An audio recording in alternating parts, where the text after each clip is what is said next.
বলবো যে দাদা হ্যাপি নিউ ইয়ার, কেমন আছো বলো? খুব ভালো আছি। বলবো যে দাদা আজকে তো তোমাদের ওয়ার্ডের বার্ষিক ক্রীড়া প্রতিযোগিতা, তো কতজন অংশগ্রহণ করলো এখনো পর্যন্ত?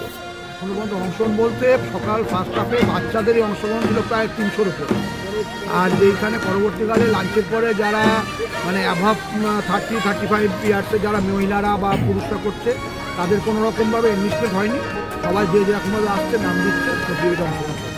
যেখানে একদিকে লোকে নয় ফুটবল নয় ক্রিকেট এক ধরনেরই স্পোর্টস করছে আজকে সারাদিন ধরে, সেখানে আজকে 12ই জানুয়ারি তুমি কিন্তু সকালবেলা থেকে শুরু করেছো, এখন বিকাল 5টা প্লাস, তারপরেও এখনও তোমার 3-4টে ইভেন্ট বাকি, মানে যেখানে একদম বাচ্চা থেকে বয়স্ক সবার জন্যই প্রায় ইভেন্ট রেখেছো। 60 বছর ঊর্ধ্ব যারা তাদেরও ইভেন্ট থাকছে, তো কি বলবে এই চিন্তা ভাবনাটা কোথা থেকে আসে?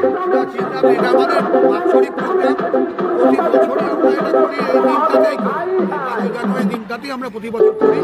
এটা আমাদের কাছে যেহেতু স্বামী বিবেকানন্দের জন্মদিন, এই দিনটা যুব দিবস হিসাবে সারা ভারতবর্ষে পালিত হয়। আমরাও এই দিনটাকে যুব মানুষের মধ্যে বা যুব সমাজের মধ্যে একটা উন্মাদনা জাগানো বলুন বা তাদেরকে উৎসাহিত করার জন্যই বলুন, আমরা বিশেষ করে 18 নম্বর ওয়ার্ডে আমরা এই অনুষ্ঠানটা প্রতি বছর করে থাকি। নব নির্বাচিত সায়ন্তিকা ব্যানার্জি কেমনভাবে থাকছে পাশে?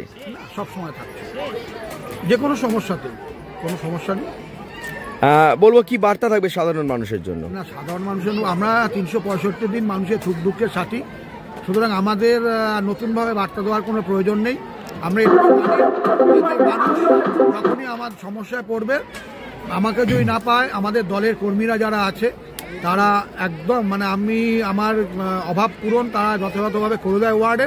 এটা আমাদের কাছে, আমাদের সকালবেলা পৌরপ্রধানের সঙ্গে কথাটা বলে গেছেন, আমিও বলি যেটা আমাদের ওয়ার্ডের কাছে গর্ব, এটা যে আমাদের এখানে কোনো রকম ভেদাভেদ, দলের মধ্যে কোনো রকম লড়াই, এই জায়গাটায় আমরা নেই এখন।